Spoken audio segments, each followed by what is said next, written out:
that means so much to you? Like going to a restaurant or hanging at the zoo? Clothes and sports and funny news, crafts and travel too.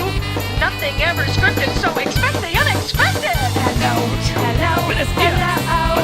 It's the Chatty Patty Walla Walla Talk Show. It's the Chatty Patty Walla Walla Talk Show. It's the Chatty Patty Walla Walla Talk Show. Hi, welcome to our show. It's October 15th, episode 68. 68. I'm Chatty Patty. I'm Paula Walla. And our special guest today is Johnny B. Badanjek, Detroit's legendary rock drummer. We got him out of bed to get on the show. Time to chat. Okay. Wow. Well, thank you so much for being here today. You're welcome. It's kind of early for you, I guess, right? It is very early for me, you know. So you started out with at age 16 and with Mitch Ryder and the Detroit Wheels. How did they find you? Well, I actually started the band at my parents' house, you know. I was playing we were like 12 years old. Before that, I was playing in a wedding band. That was like, you know, you could make $100 on a Friday night for a 12-year-old is That's pretty awesome. good. Better than paper route. Back then, And, even $100. McCarty was playing, and I was in the Starlighters, and he was in the Debonaires, and our fathers worked together at a tool and die shop, which was on Otter Drive, called Heron Zimmer's. I'm going to go real fast here. So the tool and die shop was going to move to Kentucky, and my dad didn't want to move. We had a house. We lived in Detroit, and McCarty lived over there by Derby Hill. And so my dad bought a bar, a shot in a beer joint, right? And Jim's father used to come in there and drink a lot, and they started talking. My father said, well, my son plays drums. And at the time, McCarty was a drummer. He was just teaching himself how to play guitar, self-taught. And he said, my son plays drums. And they said, well, we got to get them together. Aww. So we got together. That's so cute. That was like the original White Stripes, you know. I'd sit and play the drums, and McCarty played guitar, and we make up songs. And we'd go to my house, and I had my drums in the attic up there, and my record room with all 45 jacket covers taped all over the walls. And I'd play, and McCarty played guitar, and we had make up songs, and we'd be writing songs. And then that's so we had cool. Earl Elliott from my neighborhood playing bass, and then sometimes we go to the state fairgrounds, and Massimino had a music set up a teen fair, and Geno Washington was there. So I used to go to school with Geno at Pershing, and so we just make up stuff and play for 20 minutes and draw a crowd of 3,000 people. And some guy said, wow, you guys sound good. I'd like to help you out. A guy, George Williams, and he said, I'd like to take you guys to the show or take you downtown. Would you like to go? And we said, I'd like to go to the Village. The Village, we never, you know, we're in downtown Detroit. We're not really go downtown Detroit so much. So they had a bunch of acts playing, and one guy was Bill LeVice. And we went there, and we played. And he saw us, and he goes, wow, this is just when the Beatles were coming on. Was it just the two of you still? It was me, McCarty, and Earl Elliott. Oh. And Billy, who became Mitch Ryder, so he was Billy Lee. He was playing. He saw us. He goes, we got to put a band. We got to put a band together. So we did. He brought a friend in, Joe Kubert, and that's the original 5 guys. And we started the first rehearsals at my parents' house, just doing some cover tunes. And we played around. We played at Wall Lake Casino and everywhere. I mean, we were just playing everywhere. We were playing bar mitzvahs. They were like, because the Beatles were big, so the bar mitzvah people, the Jewish people, would have like a huge orchestra of 75, and then he'd say, for the kids, let's bring these guys in so the girls can scream, you know. And so we're playing, and then the girls are going wild, and, you know. And I like to say to the Jewish community out there, if you have any of those old 8mm films in the attic of Billy Lee and Rivieras, please get a hold of me on Facebook, and I'd love to see some of those, because we were only like 12, 13 years old. That would be priceless. Yeah, and we played around here for a long time, and, you know, a couple of years, and then Dave Prince, we were playing Wall Lake Casino and on the TV show 1270, and we'd be in the TV show with the Temptations and Stevie Wonder and all this stuff, and Earl would have a flask. We're 12 years old, a flask of cognac. And we're splitting and sharing the cognac with the Temptations. We were friends with those guys for life, you know, with David Ruffin and Otis Williams and Eddie Kendricks, and, you know, just always going to the Motown reviews, just knock on the door and say, hey, you know, we're over here. Come on in, come on in. Man. You know, so great music in Detroit back then at that time. And Dave Prince, one of the DJs, sent a tape recorded in my parents' house in the basement. We had some guys come over to a nice machine, and we sent 6 songs to Bob Crew, who was a big pop star in the early 50s. He was he's got scrapbooks, and he was amazing. He wrote a lot of tunes. He wrote the Silhouettes by the Rays, which was a big hit in 57. And then he started writing all the hits with the Four Seasons and producing them. And the Rag Dolls. We played on a lot of these records Well, too. your you know? parents were super supportive. What? Oh yeah, What? they Were loved they us were into we were music crazy then? in my neighborhood. My parents worked at night. Oh, if they knew the things were going on, I had a pool table in the basement. We were sneaking cases of beer in, and girls and guys. It was a party every night at my house. There'd be 50 kids over there. So what was your first big hit then with Mitch Ryder? So we went to New York. We played in New York. We had to play.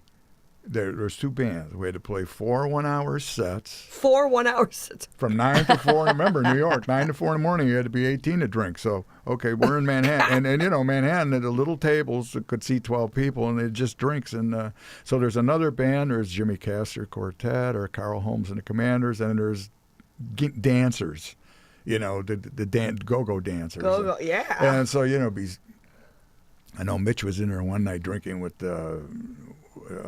I'm trying to think of his name from Rebel Without a Cause, Oh, James Dean? What? James Dean?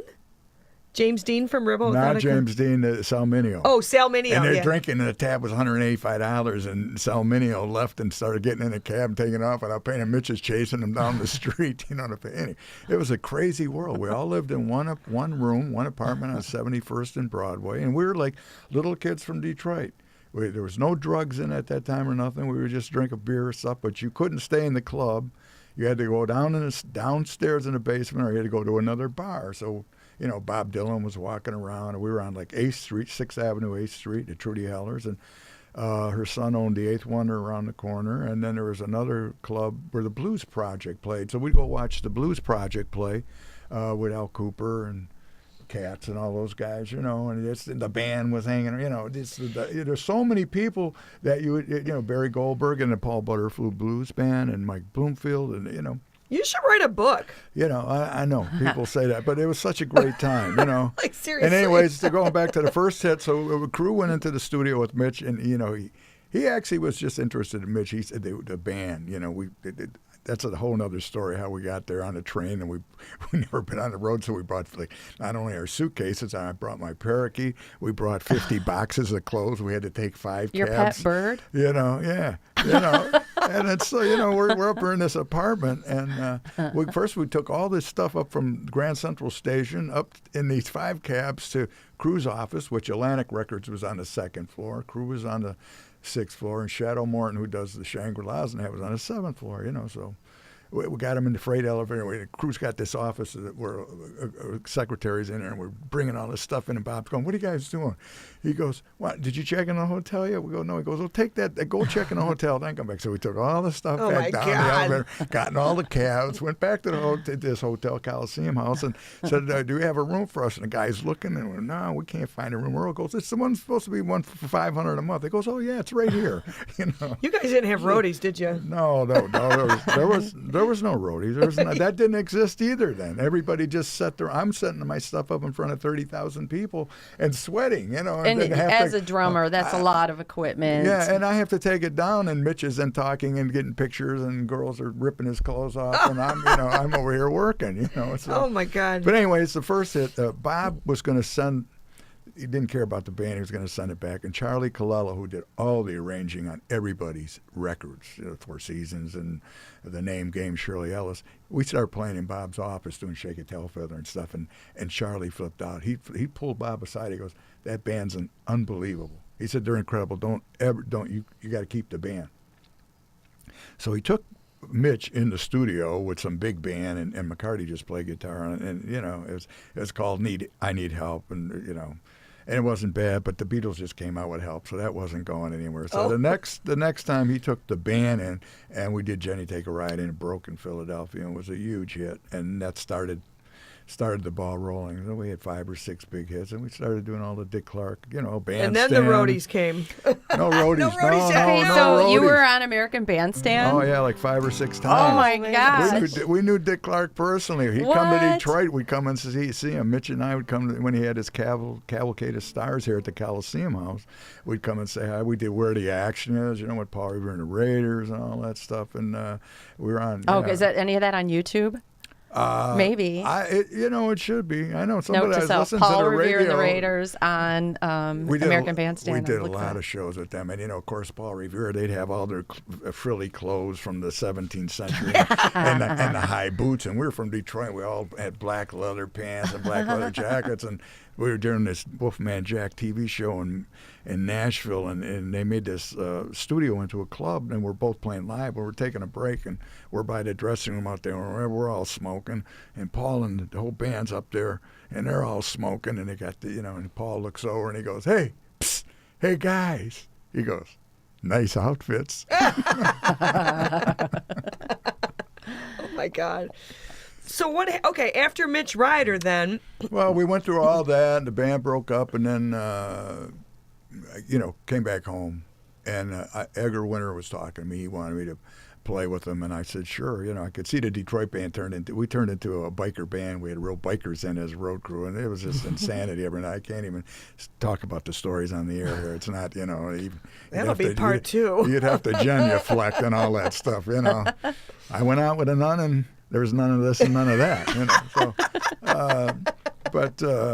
So somehow I went with Edgar Winter. I bought a house in Detroit. I was living by Osborne, and I had 2 kids.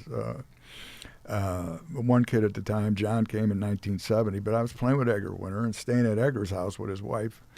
And we were recording in Sony, and we did Free Ride and doing that. I was playing on the road with him, and my kids would come out, and Edgar would carry him on their shoulders. Little John was 2 years old, and we were down in Tampa in the hurricane and playing arenas. And anyways, Edgar wanted me to move back to New York, and I just bought a house. I said, after living in New York for 5 years, with Mitch Ryder and Detroit Wheels, we'd go home to drive our cars and see our friends and come back. And I just. Yeah, what did it feel like to come home to Detroit? I said, I'm You going to like go it? home, maybe start my own band. Start that. So McCarty called me from Memphis, and we started the Rockets back then. But, went and played the bars every night. Those were the days where we played Detroit, Toledo, Ann Arbor, and every night. And I was doing all the singing, playing 4 sets a night. We didn't have a singer then.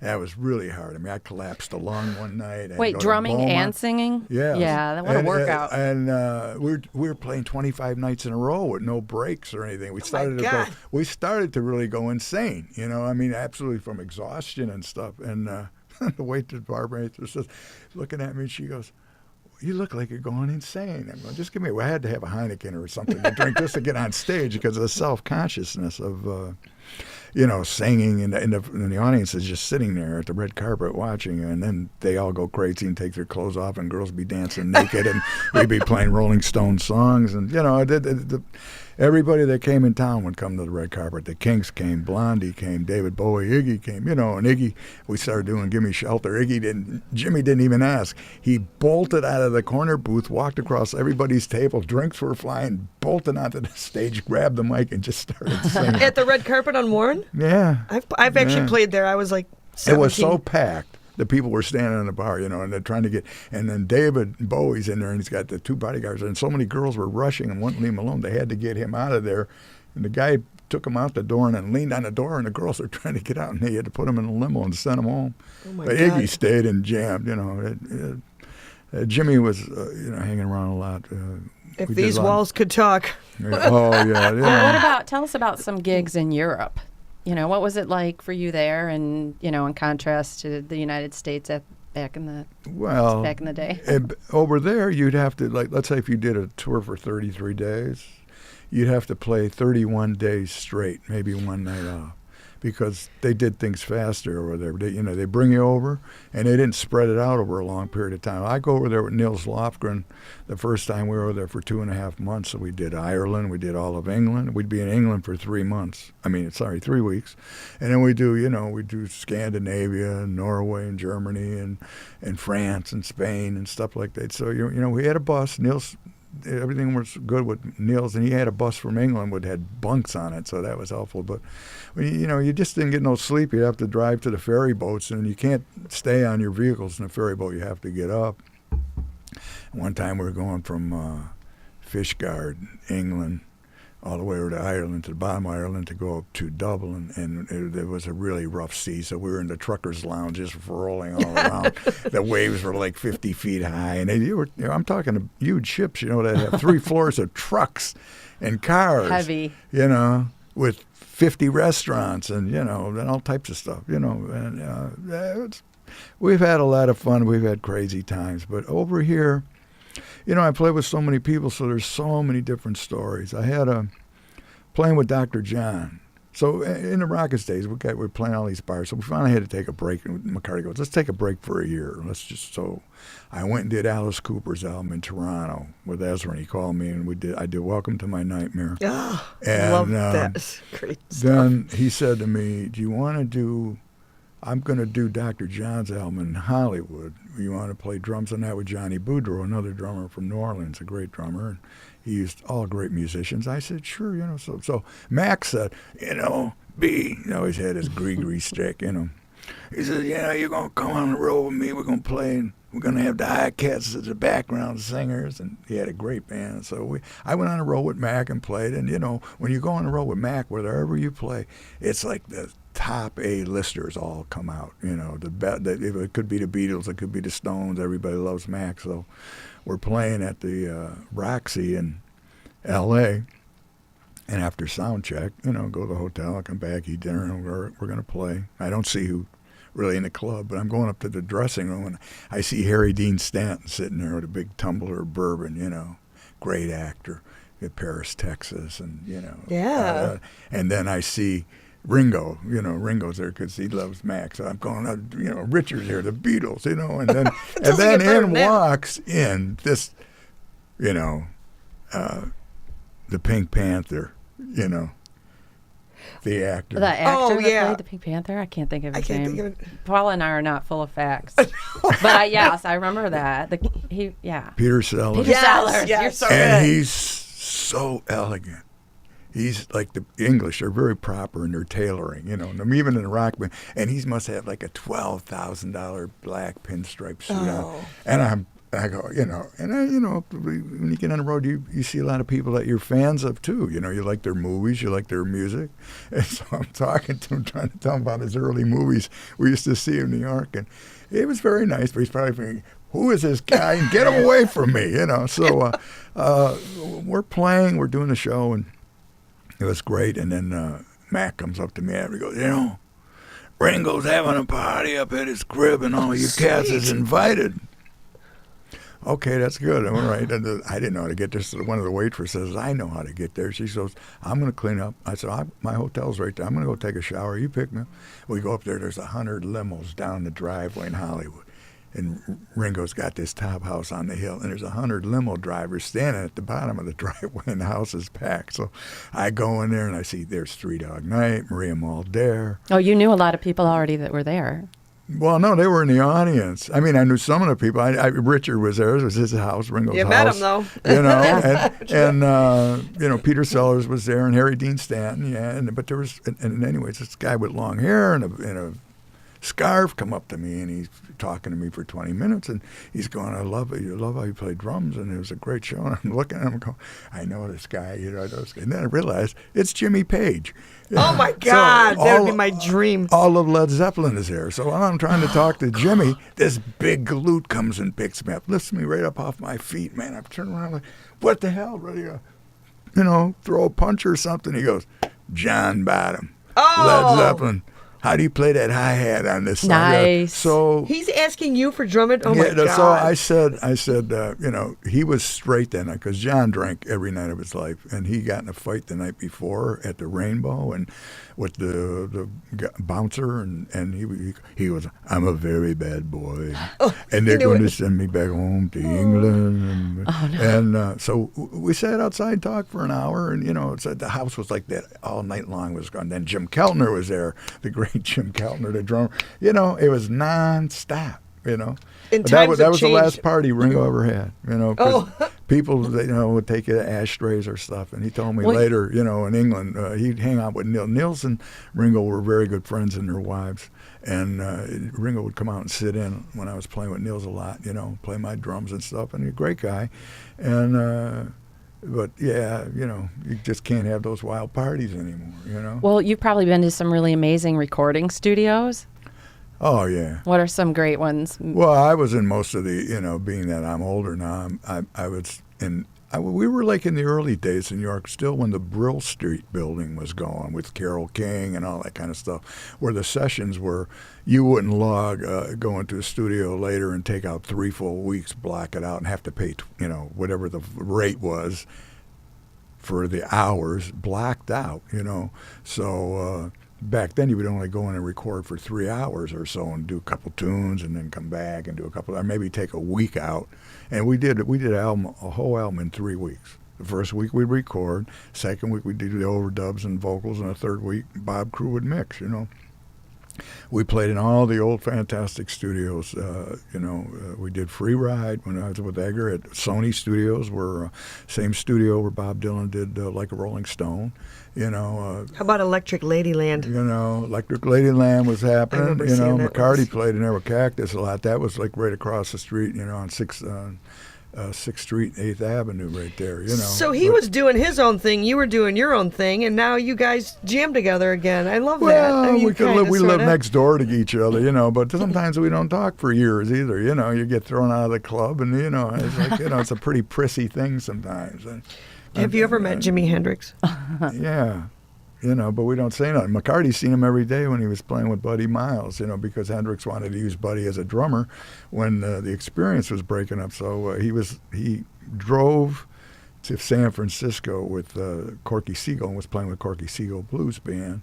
This is real prior to the Detroit band with Mitch getting together, and Ezrin doing his first album of rock and roll before he did the Wall album with Pink Floyd and all the Alice Cooper solo albums and stuff. But Jim went out there. Then he met this girl. He had a girlfriend who was in hair. So he was living in San Francisco at the height of the insanity of the '69. Ashbury. Yeah. Grateful Dead. Exactly. And Oh, man. Acid test. it was a crazy time. So then he hooked up. The Electric Flag was playing, and they were kind of breaking up. So Buddy, was wanted to play with Hendrix, I guess. Hendrix wanted Buddy to play with him, and an old Army buddy, Billy Cox, on bass. So, but Buddy had a band, put his own band together, and McCarty called me up and he says, "You got to come to L.A. Buddy wants another drummer." I told him to call you, So he wants to come out here to L.A. and we're going to jam or something. So, I come out and I got a suit and tie on. It's a total not with it for what was going on in L.A. So McCarty picks him up at the airport in this Corvette. It's Buddy's Corvette. And he says, I got a little suitcase. I was just coming out for a few days. And he says, well, we're going to go up to this house on the hill. It's Peter Tork's house from the Monkees. That's where, Buddy's been staying. So we're going to go up there. And so we drive up there and Buddy's going to go to New York. He's got to got to get out of his contract with Columbia, and so he gave us the Corvette.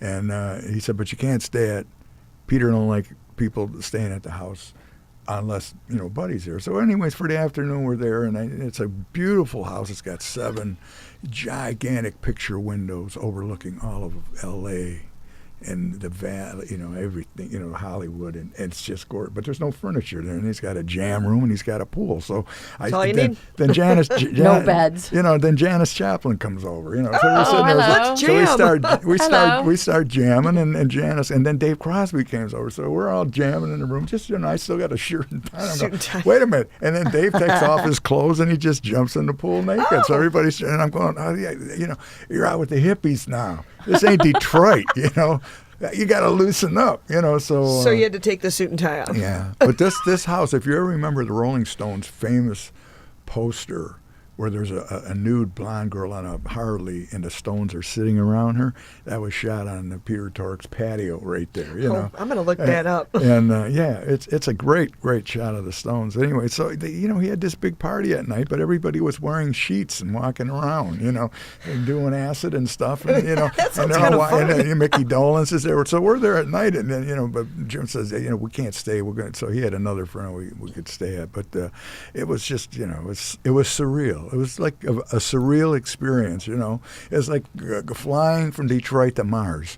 and you just kind of. And how do you come back from that to You know, here? It's probably like a vacation almost. You kind of get grounded because LA, California is always more advanced than the rest of the country. They let things hang out. If you stay in an apartment complex, we were playing, recording at the record plant for 3 months. We were in Studio D, the Rockets, Studio C, I'm sorry. The Rockets were in Studio C. Ronnie Wood was in Studio D. Rod Stewart and Carmine Allen were in Studio B, and it was just nuts, Oh my gosh. for 3 months. And we were staying out in Reseda in the valley in this big apartment complex that they rent the apartments in. But all the young people are staying out there on a Friday night. Outside my window, there were 40 people. They were all naked in a pool and a jacuzzi and smoking pot and had That's wine. what they do and, in California, I guess. It's hot it was out there. a California lifestyle, and they were Wow. all out there just drinking and smoking, and nice Friday night. And our bass player, and they were drinking, and he tried to make breakfast one night and fell asleep, and the place caught on fire. And McCarty, the fireman, knocked the door down. McCarty's sleeping. Wake up! He's frying eggs and bacon or Bunch something. of passed out musicians. And Naked. Naked. it just Wow. filled up with smoke. And luckily, they were lucky. So we only have a couple more minutes. Can you tell us about projects you're working on now and, where we can find you now? What I've been doing lately is,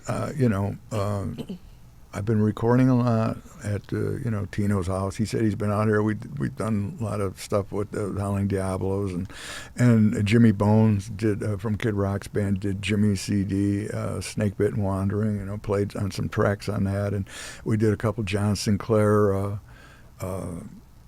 CDs, and John's been an old friend and a manager, at the same time. He used to manage the Detroit band. So that's a whole nother segment to go through the Hill House and all the girls and peace and love. And My God. you need to write a book. You really need to write a book. This is unbelievable because Jeannie Palmundan would come up to you and Mitch would call me and say, I'm jumping off here, but he'd say, well, we got to go to the Hill House because Jeannie wants to do an interview for the Sun magazine. We get there and Hiawatha opened the door and Jeannie come and she just had blue jeans on and no shirt or top or bra or nothing. And Mitch says, what? We're going to do an interview? She goes, yeah. And he says, are you going to do it like that? She goes, yeah. He goes, well, I just want to know if you're going to do it like that, I'm going to have to just stare at your tits, Yeah, You're gonna like, have to put what do you- it. So I'm going, shut up, will you? Just, let's, Times are different now, aren't they? That was a whole nother world out there. You had the Stooges, the MC5, and the Up, and the Revolution, and we played in the People's Ballroom in Ann Arbor, and Lenny Sinclair and all her photos. So I'm getting off track here, but anyways, working on. I still write a lot of songs, and I paint, and I do a lot of painting, and play with other bands and do other sessions, and we just. Other bands record my songs. I know Jennifer Westwood and her group did a song called Car Girl Blues on their last CD that I wrote. And I recorded one of your songs, Termites. and Candy Band. Yeah, Mary McGuire did the song actually earlier I was playing. Song Without Words, and Dave from Look, and everybody, and Elijah has done songs. And we played on the sessions of some of these, and some of these we haven't. So it's just the same thing, recording and working and playing some shows around town and stuff like that. Some shows are better than others, but it kind of slows down, And it goes into the younger world, and the classical rock and rollers are still playing, for the summer DTR. Like you just had Elton John do his farewell tour here, and then the Eagles played right after him, and and you go out and you see a lot of these shows and stuff. So it's just like running around and drinking and having fun, And Well, it's good to see you having fun. go for to sure. Third Man Records and see Jack, and he has great groups play there. He has a lot of groups from Nashville that are incredible, Yeah. talented people, young, really good singers, country, rock and roll, whatever. It just evolves, Well, thank you so much for joining us today. It's a pleasure. Yep. I know. Thank you so much. Yeah. I love this. But wait, now there's 45 million more stories. I know. I know, but our time is up. I'm sorry. We'll have to have you back. I And know. Thanks I for think watching another episode. What about the $100 for saying the secret magic word? Where's the duck dropping down? The That's duck's another gotta drop. episode. Thanks for watching. He said, I'm